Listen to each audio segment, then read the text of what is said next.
くしゃみ店を開きたい。こんにちは、ピロロです。くしゃみしてる顔を撮って個展を開きたい。今回のくしゃみストはこの方。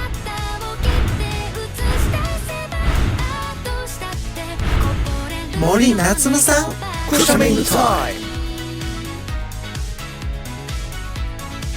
バッチリ応援よろしくお願いします。くしゃみストになってくださる方も募集しています。